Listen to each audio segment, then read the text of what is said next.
श्रीकांत देवकरे. मी इयत्ता 5वी मध्ये शिकत आहे. आज 1 ऑगस्ट म्हणजेच लोकशाहीर अण्णाभाऊ साठे यांची जयंती. 1 ऑगस्ट 1920 साली सांगली जिल्हा वाळवा तालुक्यातील वाटे गावात अण्णाभाऊ साठे यांचा जन्म झाला. 1932 साली म्हणजेच वयाच्या 12व्या वर्षी ते वाटेगाव ते मुंबई पायी चालत गेले. पोट्या पाण्यासाठी झाडूवाला म्हणून नोकरी केली. पैसे वेचले. हमाली कामापासून गिरणी कामगार म्हणून काम करत गिरणी कामगाराचे नेतृत्व करू लागले.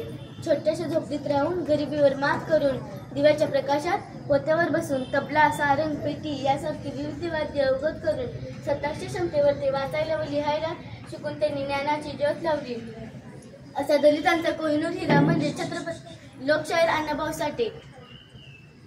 लेखणीची ती तलवार लय घुसायची अरपार, लेखणीची ती तलवार लय घुसायची अरपार, ते मजूर भांडवलदार लय कापायचे थरथर, ते मजूर भांडवलदार लय कापायचे थरथर. संयुक्त महाराष्ट्राचा लढा लढविला देशामध्ये, संयुक्त महाराष्ट्राचा लढा लढविला देशामध्ये, शिवरायांचा पवाडा गायलाय अण्णाभाऊंनी रशियामध्ये, शिवरायांचा पवाडा गायलाय अण्णाभाऊंनी रशियामध्ये.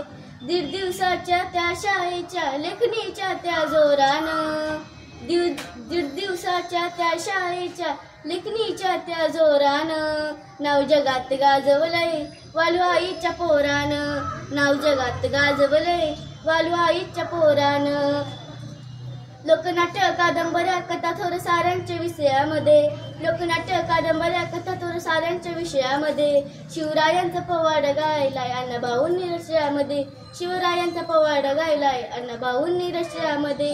मनानं धीट कर्तृत्व नीट ललकार दिली या त्यांनी, मनानं धीट कर्तृत्व नीट ललकार दिली या त्यांनी, शिवरायांचा पवाडा गायलाय अण्णाभाऊंनी रशियामध्ये, शिवरायांचा पवाडा गायलाय अण्णाभाऊंनी रशियामध्ये. वालुआईच्या पोरानं कीर्ती रशियात गाजवली, वालुआईच्या पोरानं कीर्ती रशियात गाजवली. ए महामानवाची कीर्ती सांगता आठवण मनाचे दाटे, आठवण मनाचे दाटे, आम्हा सर्वांना अभिमान वाटे आमचे दैवत अण्णाभाऊ साठे, आम्हा सर्वांना अभिमान वाटे आमचे दैवत अण्णाभाऊ साठे. अण्णांनी कमाल केली, अण्णाभाऊंनी कमाल केली, अण्णांनी कमाल केली, अण्णाभाऊंनी कमाल केली. अशा थोर व्यक्तिमानवाला माझा त्रिवार कोटी प्रणाम. जय हिंद, जय महाराष्ट्र, जय